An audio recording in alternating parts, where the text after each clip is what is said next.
This video is for 1.4 plant versus animal cells. I can compare and contrast plant and animal cells as your learning target for today. A reminder as you watch to pause the video whenever you need or when you are directed to go back and rewatch if you missed something, and to take notes as you go.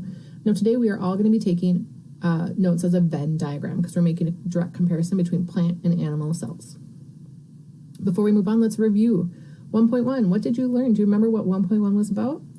It was about the cell theory, about the three things that are true. All living things have cells. Cells are the smallest unit of structure, and that cells come from pre-existing cells. 1.2, what were the two types of cells? Do you remember their names? How are they similar and how are they different? We talked about prokaryotes versus eukaryotes. 1.3 were some of the structures inside the cell. Can you tell me what the nucleus does? Do you remember what the mitochondria does? Do you remember the difference between a cell wall and a cell membrane? Now, if any one of those are a little confusing, I want you to pause this video and I want you to go back and review the previous material before you start on this video of 1.4. So today is plant versus animal cells. How are they similar and how are they different? That's why we're using a Venn diagram, because we want to be able to compare and contrast. So here I have my plant on the left and my animal on the right. We're going to fill out this middle column first for what they both have in common. So what they both have in common, well, they're both cells. Let's start with that, right? They are both a type of cell. We have plant and we have animal cells. They're both microscopic, which means they're really small. They are both eukaryote, which means they have a nucleus, and then I added nucleus because of that as well. They also have a lot of organelles that they share, but I'm not going to worry about writing those in right now. I'm going to write the ones that are specific on the sides. So plant versus animal cells.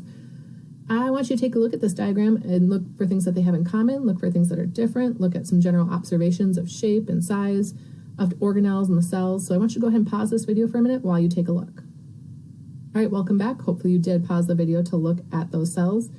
You can see that they have a cell membrane, the nucleus, the ERs, the ribosomes, vacuole, mitochondria, and Golgi apparatus are all shared. They're found in a plant and an animal. But you can notice a couple of things about some of the sizes. If you look at the vacuole over here in the plant, the vacuole is much larger than it is in the animal cell. There's the color difference down here. You have the chloroplast, the cell wall that are specific to a plant, and then you have some that are specific to the animals like the lysosomes. So what we're going to do is we're going to jump to our Venn diagram, and on the left for plant, we're going to fill some of this in. Plants have a chloroplast, right? Animals do not. Plants also have a cell wall to provide structure and support. They have a large vacuole compared to the small vacuole on the animal side. Photosynthesis occurs in a plant because of the chloroplast. That's where photosynthesis occurs. We have a whole topic coming up about photosynthesis. And the shape is typically kind of cubic or rectangular. Talked about this plant. This is the larger vacuole. The shape is kind of square or cube. We have the chloroplast in there. We've got a cell wall. The nucleus is there, which again is shared. So let's do the animal side. So now the animal cells do not have a cell wall. They have a cell membrane, but no cell wall. They have a variety of shapes. So when we talk later about muscle cells compared to nerve cells, compared to skin cells, they all have a different function and they have a little bit different shape. They are typically kind of round, which is the end of our video for I can compare and contrast plant and animal cells. Have a good day.